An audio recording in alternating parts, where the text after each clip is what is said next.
Welcome to Around the Dog World. It may not be a new year, but it is the start of the new show season. We're here at Stafford Agricultural Showground for UK Toydog.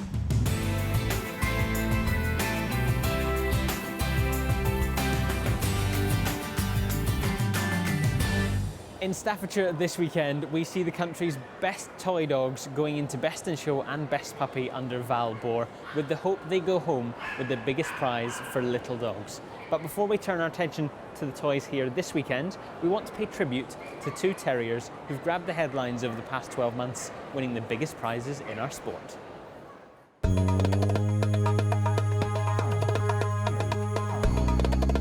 Best in Show is the Wire-haired Fox Terrier. Congratulations.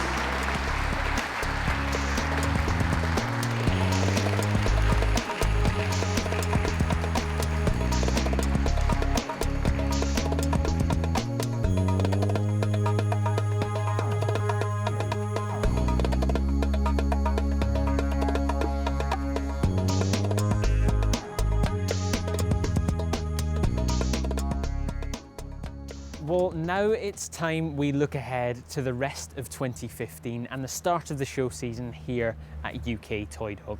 But before the tiny dogs here take too much of our attention, we want to take a closer look at a few breeds outside the toy group. The first of which is another terrier to have topped crafts. We went to Saredon to talk to John Averis about the Welsh Terrier. Thank you, John, for letting us come and meet you and some Welshies. But here at Saredon, Welshies are not the only thing boarding, are they? No, we have 5 different breeds here, all out of the terrier group. We're terrier fanatics. On a terrier day at any championship show, you can be seen with 4 breeds. Yeah, we've won 4 CCs, 4 best of breeds at one show. That's a great day. I wasn't very popular. The other thing coming here to Saredon is the heritage of the place. Success goes back generations, doesn't it? Yeah, my mum started the Affix early in the 80s, Saredon. Before that, it was my grandfather, Les Atkinson. He was under the name of Belden. So 3rd generation now, and hopefully my daughters are showing an interest, so maybe even further. Fantastic. And something that we often see you with is a dog that's bred overseas. You seem to work very closely with breeders, not just in the UK, but around the world. Yeah, I think it's a case of having to. Like a lot of the terrier breeds, they're quite thin on the ground. We don't have big numbers. So we try to encourage and bring in new blood whenever we can, or going back to old lines that have been out the country for some time. And we are obviously here to talk about the Welsh Terrier. So tell us a bit about the history. How did the breed develop? It is obviously a Welsh native breed. Yep.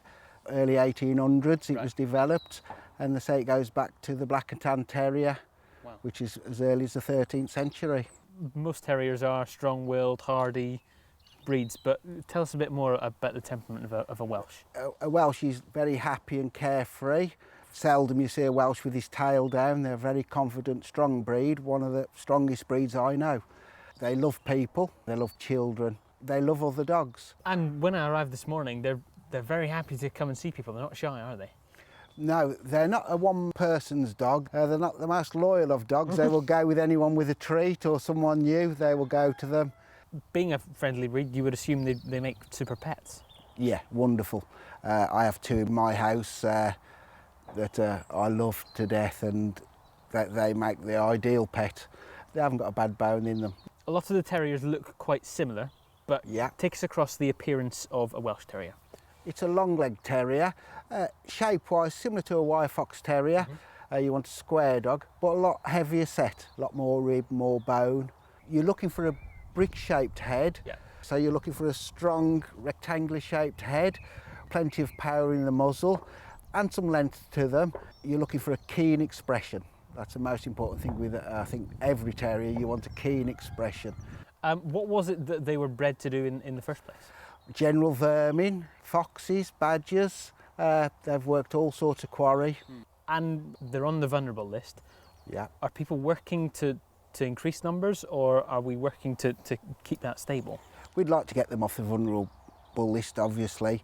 We've got to stay above 300, I think it's for 5 years. Right. We're struggling to do that at the moment. You get a lot of people who've had Welsh before, Right. and they always have Welsh again. Once you've had one, they are very addictive. If anyone's buying a puppy, I always recommend they take it to the groomers as early as possible. Yep. One's having a good talk there. Earlier they get the relationship with their groomer, the better. Keep a Welsh tidy, 4 or 5 times a year grooming. On the flip side to that, they don't molt. What's their sort of requirement with regard to exercise? A Welsh will keep themselves occupied quite well in an enclosed garden. You do have to make sure you have no holes in your fence because a Welsh will find it. Yeah. If you go out with them with, say, a ball or a raggy toy, they will play with you all day long. They absolutely love that. A regular walk 2, 3 times a day, but Welshes do love to sleep and they love to eat. They've got a real big appetite, so you do have to monitor the weight. Well, thank you very much for letting us drop in. Yeah, no problem. And meet you in the Welsh.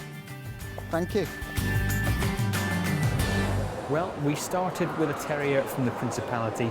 It's only fair we have a look at an English native too. The one we've chosen is also one to have stood atop the podium at Crufts in 64, 77 and 88. We went to the kennel responsible for the win in 1977, Bournehouse, to talk about the English setter. Thank you, Penny and Gordon, for letting us drop in. Talk us through some of the achievements you've had over the years. Well, Gordon should start because he already won Supreme Champion at Crufts before I met him. Bournehouse dancing match. Yes, that was his first CC. And that was under Catherine Sutton. That's quite an incredible win as well. Yes, yeah. But of course, nerve-wracking to go out and collect the other 2 CCs. You know, once he got his title, Gordon retired him, and he was just kept at home. So that's quite incredible stuff from way back then. We'll go back even further though. They are obviously a British native breed. What was the English setter bred for? It was mainly a dual-purpose dog.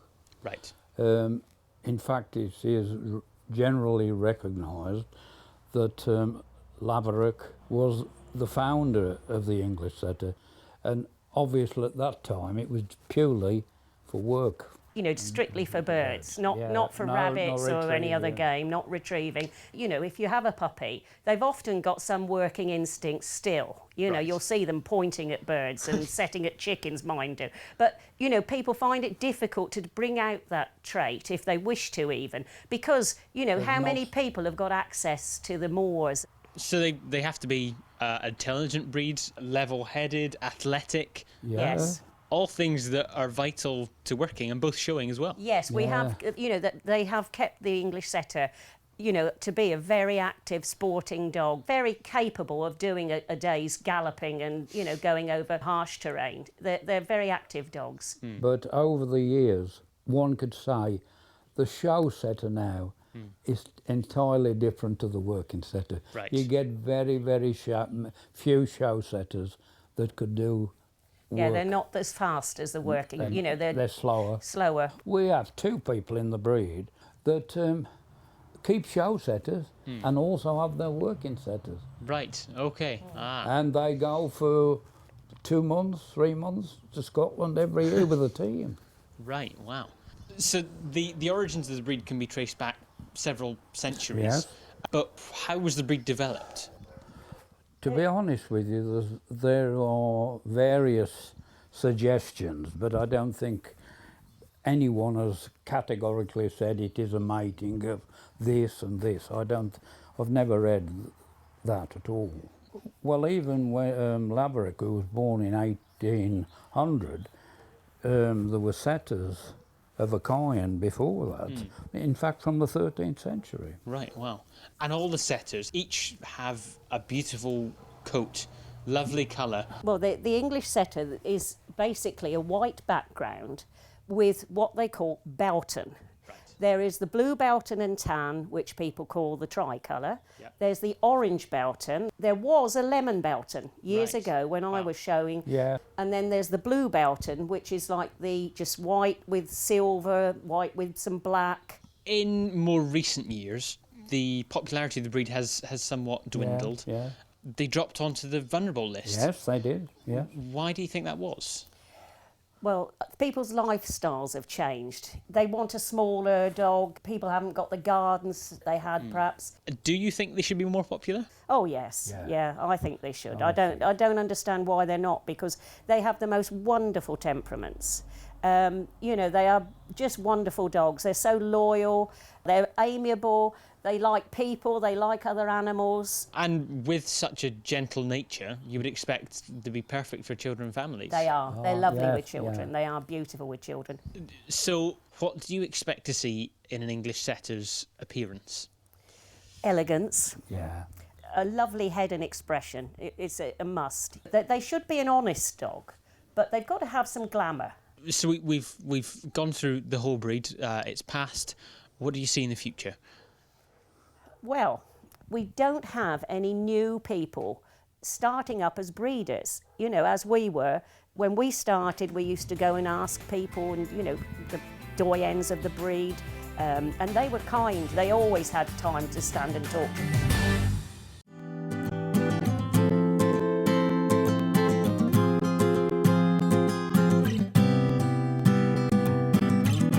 Good morning, everybody. Now, when they're made reasonably well and trained physically, like you would a gymnast, which is really all that dressage is, you end up with something that stays sound for a very great deal longer. What a fabulous walk.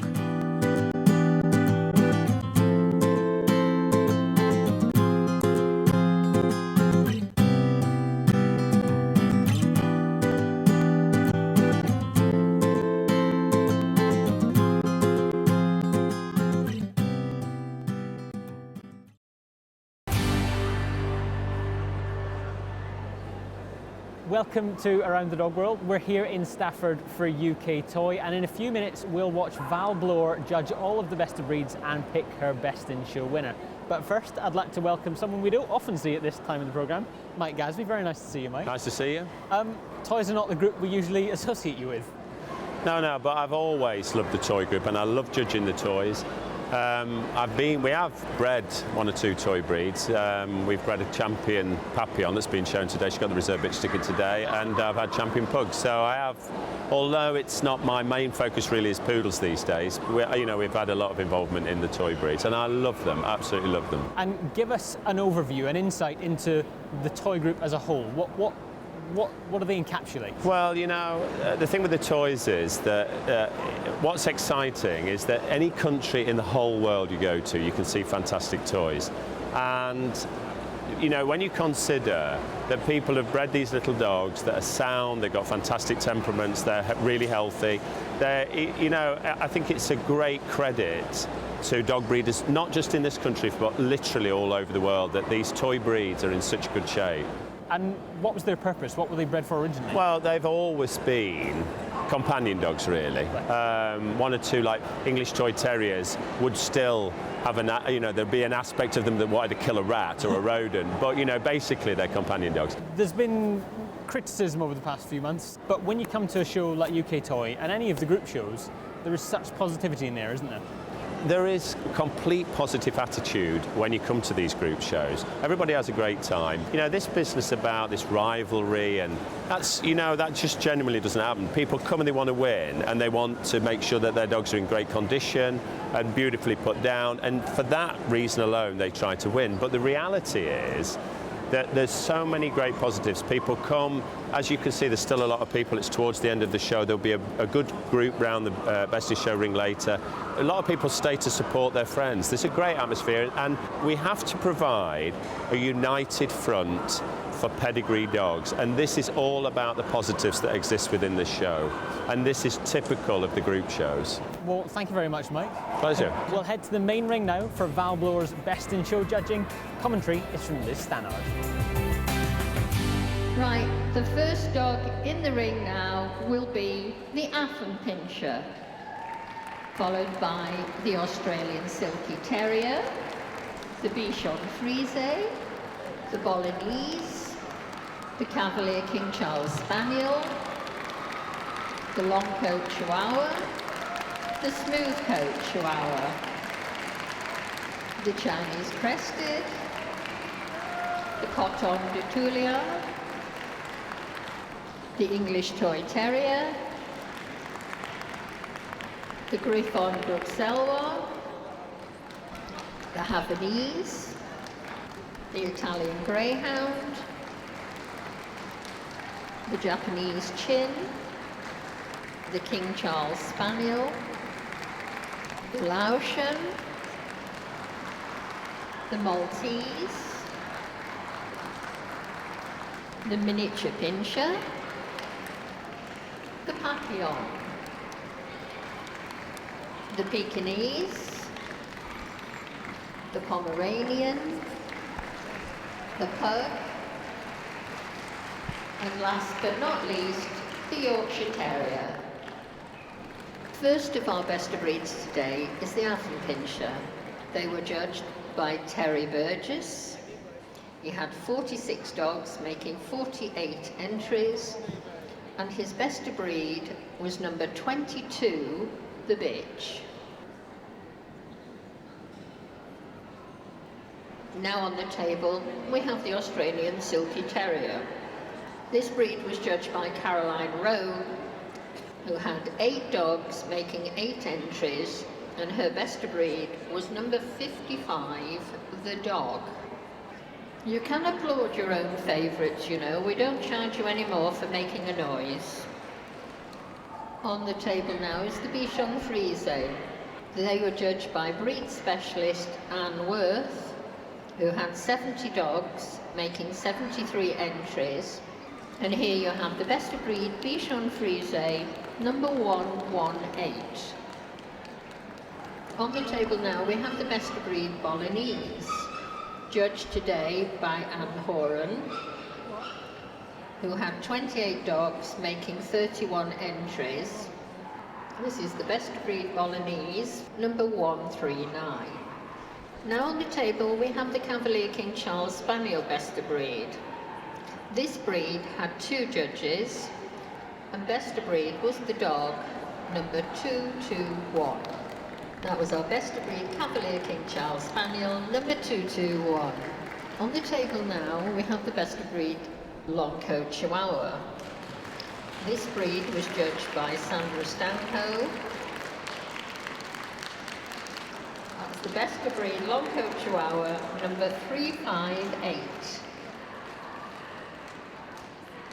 And now on the table we have their smooth coat cousin, judged today by breed expert Amy Davis, who had an entry of 145. On the table now we have the Chinese Crested Powder Puff. No, I meant the Chinese Crested Dog, which is a powder puff, sorry.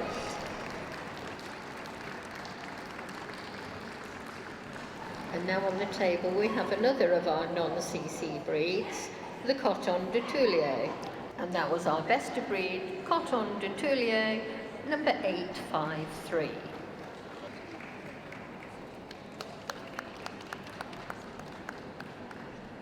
Now on the table we have the English Toy Terrier best of breed, judged today by Richard Haynes. That was our English Toy Terrier best of breed, number 870. On the table now, we have the Griffon best of breed. These were judged by Ian Miller. That's right, please do give them some applause. They worked very hard to get through tremendous entries in some cases. And to win best of breed at our own show deserves a lot of recognition. On the table now, we have the best of breed Havanese. Quite right, do give them lots of applause. This is a very emotional day for them today. The second set of tickets in a breed that's worked really hard over the years to get themselves established. On the table now, we have the Italian Greyhound best of breed, judged by Miss J. Doherty. And her best breed was the male, 1083. On the table now we have the best of breed in Japanese Chins. The breed was judged by Jane Thomas. That was best of breed Japanese Chin, number 1121.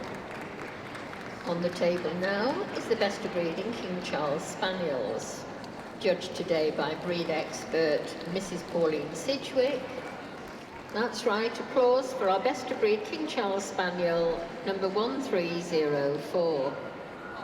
On the table now we have the Laotian, another breed judged by Anne Horan, who had 29 dogs, making 30 entries.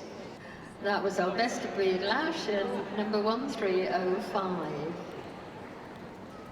On the table now is the best of breed Maltese, judged again by another breed expert, Mrs. Sharon Johnson-Love.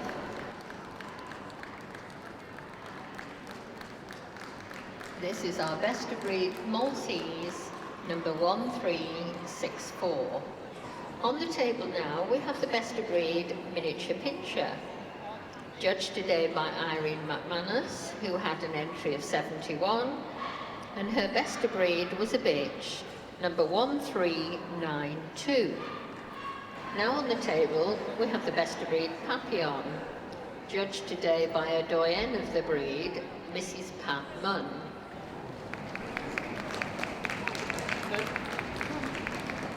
That was it, a bit more applause. I thought you were all going to sleep out there. This is our best of breed Papillon, number 1582.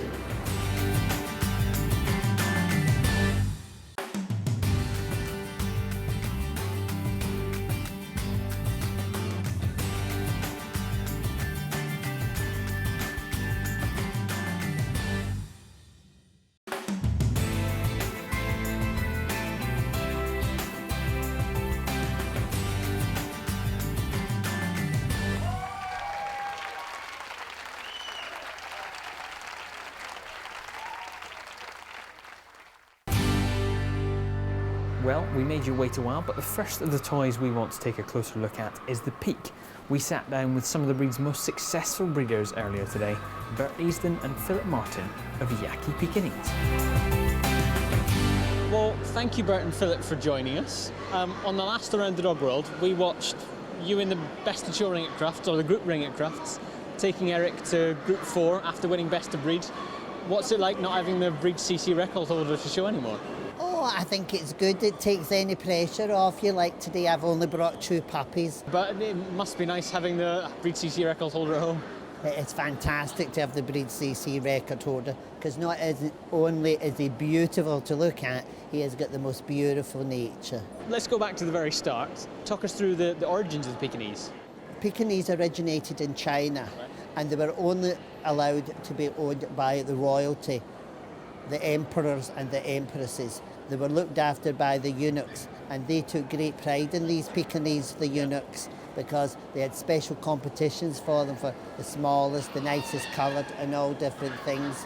And there's been lots of poetry written about the Pekingese, that why they've got short legs is so that they can't go very far from the palace, why they've got tufts of hair in their feet so they don't make a lot of noise, why in the breed standard it says small 5 times, because they had to go out. A lot of them were kept inside here to keep in the sleeves to keep them warm, and they were to look like lions, so they have to have a bigger mane and all the rest. And they are an ancient breed. A very ancient breed. If they were only allowed to be owned by the Imperial Palace in China, how do we see them today? We see them today because the British soldiers looted the palace from the Dowager Empress and took some back to Britain. Wow. In Queen Victoria's time, and they gave her one of these Pekingese that came from the royal palace, and it was called Luti. And since those very early ancient days of the Pekingese, the breed has obviously changed quite a lot, particularly with regard to the head and the coat. Yeah. How would you best describe the appearance of the breed today? Well, I think they look better today than they did then, but they were still beautiful. Well, they have changed because we've bred them with shorter noses, but they've come to the point we don't want them too short, the nose, so that it can breathe better. Yep. And we want big open nostrils so they can breathe as well. We have bred for coat, and I think maybe to excess for a time, but now we're breeding for less coat. We want it all in the mane and in fringes. We don't want lots of body coat. And that's the way they were when they came over from China. And movement in the breed is quite unique. Why exactly is that, and what is it a judge is looking for? The movement in the peak is, well, it's not unique, it's not the only breed, but there's a few breeds of this. It is very wide at the front and much narrower at the back, so they do move in a different way. And they've got such short legs, they can only take small steps. And the breed standard was changed in 2008, and of course they were added to the high profile list in 2012. In fact, Bert, you were the judge at Crufts when, unfortunately, that first dog was disqualified from taking its place in the group ring. How has the breed reacted to that? I think initially we were very disappointed that this dog failed the health test, because I judged it and I would have said it is a perfectly healthy dog. But it was the criticism of the way the vet checks were carried out. Why was that? Initially, there was criticism, but latterly all the vets have been undergoing the specific training by the Kennel Club to look for specific things in the breed. For instance, Pekingese, they'll be looking at the hind movement to make sure they're well muscled. They'll be looking at the eyes, that they're not large and just too large, the overnose wrinkle, and also the nostrils. Make sure they're not pinched. There should be a random check rather than the best of breed. It specifically doesn't answer the question of whether a breed is healthy. Especially when you have a dog like Eric winning so prolifically. That's right. And what about looking at the breed in the future? How do you see the peak in 10 years' time? Well, I think the breed's going from strength to strength. We have went down in numbers, but I think the quality is getting better all the time. Fantastic. And you spoke about Eric's good nature and the nature of the peak. Tell us more about the temperament. Pekingese have got most fantastic temperaments. They're not fighters, they're easy to live with, and they're very loving. And I've spoken to you in the past, and you always talk about the dogs roaming the garden and running around chasing rabbits. This is true. I'm saying every day we're forever taking bushes out of their coats. That's what I spend my life doing. Well, thank you very much, gentlemen. Thank you very much.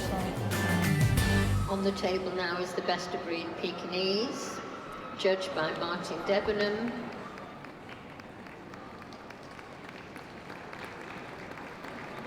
The entry today was 52 dogs, making 54 entries. And on the table now we have the best of breed Pomeranian. There was an entry of 131 today for Judge Mrs. Jane Bailey.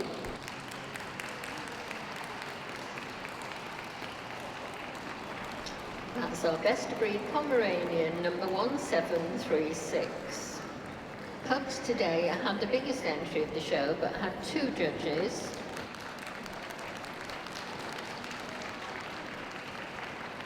That was best of breed pug, number 1895. Now Val is going over the last of the show's best of breed winners, we need to stop again to investigate this breed a little further. Earlier today, we spoke to the best of breed winner all the way from Spain, Sergio Amien. But first, Richard Haynes, judge today of Yorkshire Terriers. Richard, thank you very much for joining us. You were judging in this ring earlier. How did you find the Yorkshires today? A good selection, quite a few different types. Teeth were good today, but movement was a little bit dicey on one or two. And this was your winner? This is my best of breed winner, yes. So tell us what you thought. Well, he was outstanding for fit for function. He moved, he showed his personality, his bomb-proof temperament, a real terrier. UK Toy has treated you well over the years, isn't it? Well, actually, it's one of my favorite shows in England over several years already. Understandable. A couple of best in show wins. Now, living in Spain, it's quite a long way to travel, and it seems a little strange that you've fallen in love with a breed from the north of England. How did you get involved? Well, that was some years ago. I have been breeding and showing Yorkies for 30 years this year. And I got involved with Yorkies because one of my friends in Costa Rica, I'm originally from Costa Rica, so she had an accident and she asked me, please, can you help me with the care of the dogs and showing the dogs and breeding and everything. So I said, of course, yes. So that's why I got involved with the Yorkies. But before, I was breeding Schnauzer, miniature Schnauzers and American Cocker Spaniels. Okay. Now, take us to the origins of the breed. Well, they had a dual origin because they were companion dogs little tiny ladies' pets, but they were also ratters and mousers. Right. So you get bigger and smaller in the same litter. Right. The Yorkshire men and women did not write down what they did.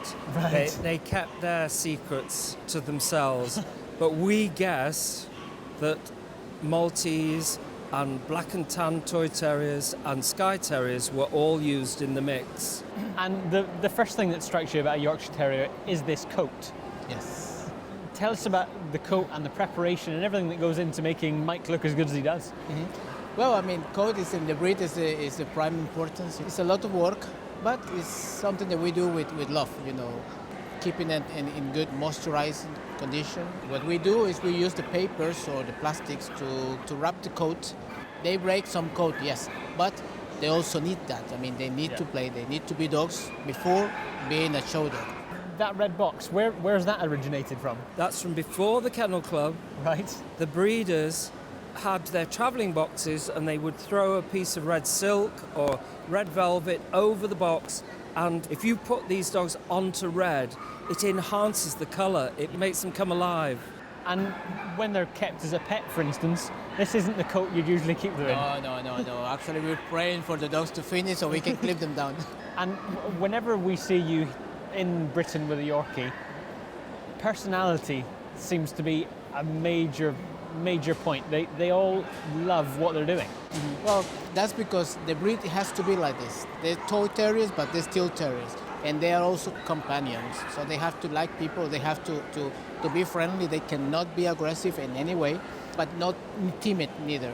You know, it's important for the breed to have a good character, to have a good mind. One thing that people generally assume a small breed is perfect for is families with children. Yes, I mean, the dog is perfectly normal to be with kids around, but the problem is not the dog. The problem is mostly the kids. Because of course, especially when they are puppies, because the kids, especially the small kids, they want to take the puppy up, you know. And this high for a small Yorkie puppy is too high. The good thing about the breed is that they love exercise, you know, but they love to be with the owner. So if you go out, they will go out with you. If you are in the toilet, they want to be in the toilet with you. If you are sitting watching TV, they want to be like this, watching TV as well, you know. They want to be with you all the time. It's a big companion, especially for people that they live alone. I think it's perfect for them. What about health considerations? Are there any concerns that breeders have specific to the breed? Yeah, but you have to be careful with the patellas. I'm very particular about the muscle and the head because short muscles with not much bones. It means not enough bones for the teeth to get the roots on it. So they start missing teeth when they are 2.5, 3 years old. And it's not healthy for the dog because they are dogs that live very long. This is a lovely breed. I mean, it's very lovely companion. They are quite healthy, actually. I think they do be wonderful pets. And also, the people who is interested to show them, I know it looks difficult at the beginning, but we were all beginners sometimes. It takes a little while to get used to it, but I think it's a lovely breed to show, and as we need new people always coming to the breed. And now we come to the final best of breed in this very strong group, the Yorkshire Terrier. And this is our Yorkshire Terrier best of breed, number 2074.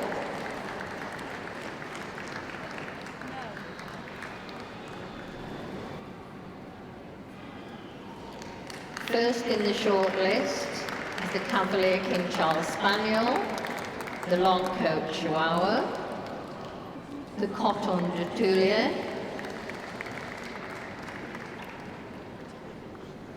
the Laotian, the Papillon,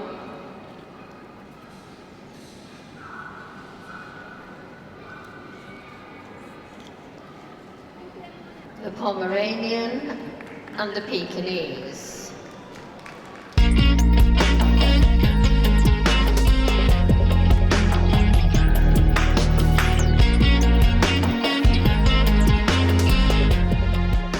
If the new chairman was sat in the audience tonight, yes, what would you ask him? to care.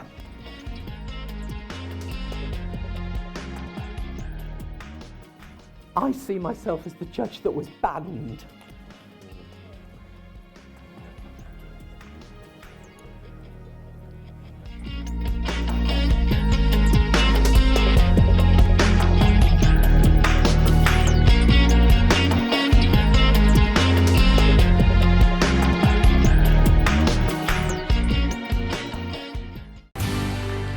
Congratulations to the rest for coming so far, doing so well in your breed.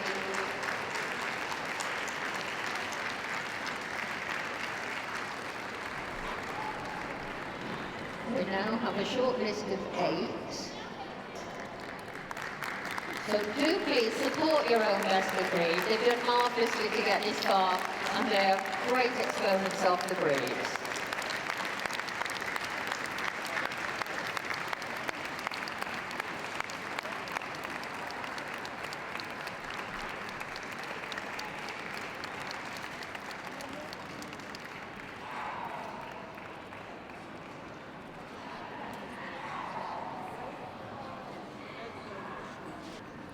Well, without any further ado, Mrs. Brewer has called for the boards. So very, very shortly we shall know who is best in show at the UK Toydog 2015.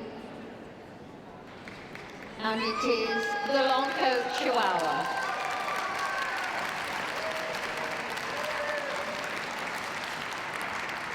Followed into second place by the Papillon. Third, the Cavalier King Charles Spaniel. And fourth, the Coton de Toulouse. Congratulations to the remaining 4. Thank you very much as they leave the ring.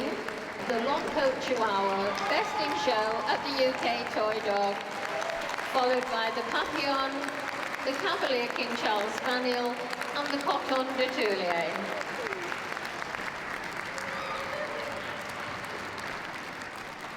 Well, Leslie and Jeffrey, it's becoming a bit of a habit seeing you on around the dog world. It is, isn't it?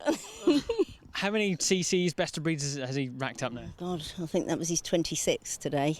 He's a General Championship Best in Show winner and now winner at the UK's top toy show. Yeah, unbelievable win.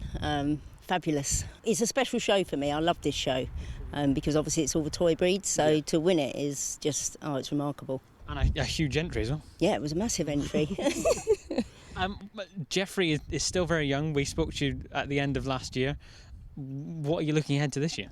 I think we're going to carry on this year, as I said last year, because he's so young and he so enjoys showing.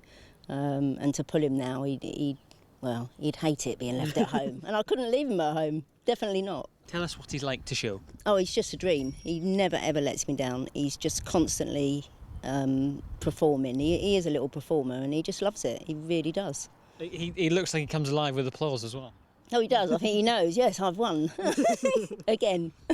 The spotlight makes things a little bit of a different atmosphere. He did. Today he didn't like the spotlight when it first came on. I think it was okay once it was there, but initially he was a little bit, what's that? Because you don't get that at a lot of shows, so it's quite unusual. But adds a bit of glitz. Yeah, it does. It's nice. A massive congratulations, and no doubt we'll see a lot more of you and Jeffrey in 2015. So, yeah, I hope so. Thank you very much. Thank you. Over just to refresh her mind before she makes her shortlist.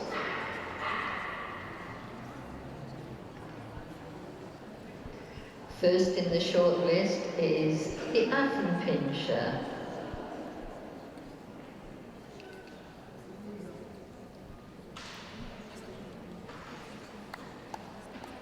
The English Toy Terrier. The Havanese, the Italian Greyhound, the Mountain, the Pomeranian,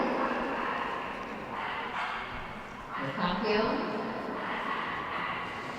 and the Japanese Chin. I think we're finished with the rest. Thank you very much indeed. Congratulations to all of you for doing so well with your puppies. Again, we have a short list of 8. And they've been asked to go around the ring again. So far from have a final assessment on movement, presentation.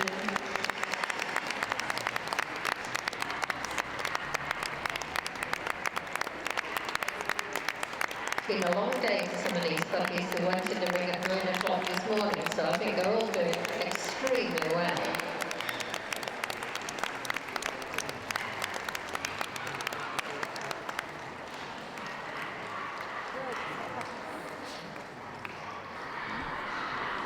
the judges calling for the boards. So any minute now we will know who's the best puppy at the UK Toydog 2015.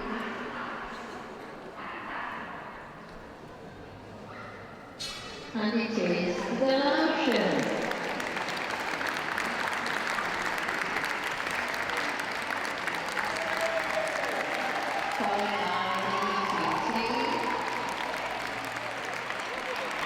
Third place is the Pekingese, and fourth the Havanese. So can we do the lap of honour, led off by the Laotian, the English Toy Terrier, the Pekingese, and the Havanese. Well, congratulations, Dawn. You and Mr. Darcy have had a good day. We've had an excellent day, unbelievable day. Tell us a little bit about Mr. Darcy. He's a puppy. I bought him from Ken and Richard Morgan Stanley's. They were good enough to let me have him when I saw him as a little puppy. Yeah. And he's done me excellent. I mean, he's not stopped winning for me. It's not the breed we tend to associate you with. No. I've had them as long as the Cresteds, but I normally just have one around me at a time, and I just fell in love with him as a puppy, and they were kind enough to let me have him. And a superb start to a career. An excellent start to his career. I can't believe, I mean, his first show, club show, he went out best puppy in show and reserve ticket, you know, at 6 months old. Yeah. What more can you ask for of a puppy? So well adjusted. I put that down to, you know, the people that reared him. Well, Val, how did you enjoy your best in show and best puppies? It was most enjoyable and an honour to do them. Tell us about that long coat Chihuahua. It was quite stunning. Yeah. I've never seen it before, but it really showed, and it was a very good breed type. And what about the Papillon in second? Papillon was the complete size that I like in a Papillon. Very sound mover. The Cavalier was very nice. I think he was a little frightened by the light to start with, but when he settled down, he moved very soundly. And the Cotton, we don't often see them in placings, but... The Cotton I've judged before as a puppy and as an adult, and he really is what a most wonderful front for the breed. And best in show in general, it's a toy specialty show, so you get the specialists sending them through. What do you think of the overall quality? I thought it was quite high today, and a lot of breeds it was very high. One or two were a bit disappointing. And what about the best puppy, the Laotian? The Laotian is quite stunning, actually. Belongs to a friend of mine, and I thought, shouldn't really put a friend up, but it was the best dog in there, so I put it up. And what about the puppies in general? The puppies I actually thought were very promising, maybe more promising than some of the adults. Well, thank you very much and congratulations. You're most welcome. Thank you. As I said before, Carolyn has prejudged them, so she's now making her short list of the Australian Silky Terrier, the Smooth Coat Chihuahua, the English Toy Terrier, the Italian Greyhound, the Miniature Pinscher, and the Yorkshire Terrier. I think we finished with the rest, but congratulations, they all do you credit. Remember, these are veterans, 7 years and over, all looking very fit and well. Again, they're all going to give you one more lap of the ring.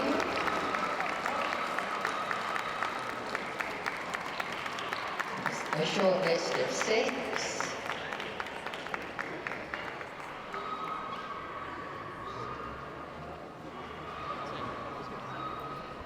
Yes, it looks as though we're ready for the board, so out they come again. And any minute now we will know who is the best veteran at UK Toydog 2015.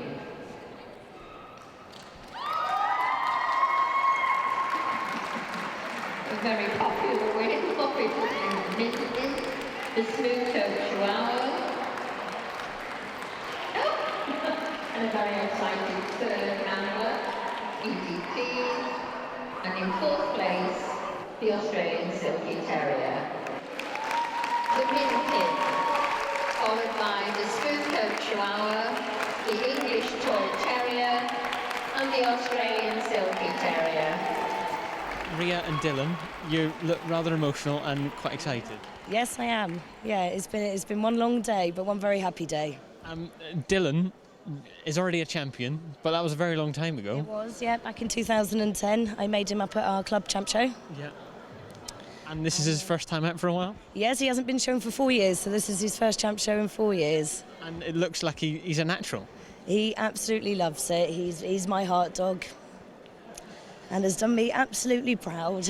Lots going on in our house. I've got a 5-week-old baby at home, so to be able to have come today has been a massive thing for me, and enjoy our veteran career together. I know a little something about young babies, so I hope you get a rested night's sleep and open something fizzy tonight. Yeah, oh, definitely. I've had one already.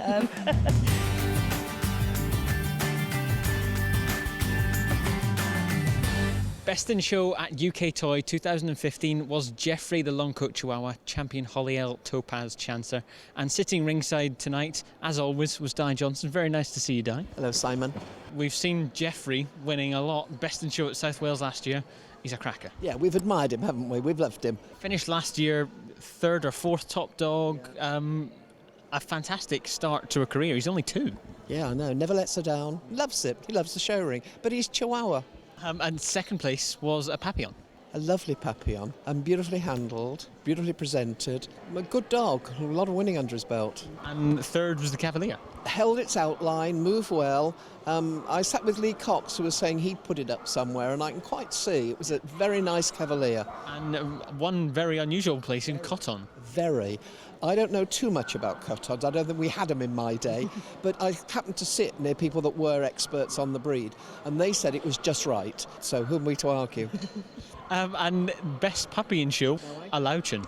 Now I can really tell you something about this. I watched a club show a couple of weeks ago, and that puppy went best puppy and then best in show, quite rightly. I thought it was outstanding. But at the other end of the spectrum, best veteran went to a Minpin. Yes, and didn't look super. But we expect toys as veterans to be good, don't we? They've hardly had a taxing life. They've laid and been stroked and made a fuss of. No, it was a lovely lineup, and I thought that Minpin was exceptional. We always enjoy coming to these group shows, and today is no different. I thought it was a smashing show. I saw lots of dogs that we shall see a lot more of during the year. Well, thank you very much, Di. We'll see you again here at Birmingham National. Look forward to it.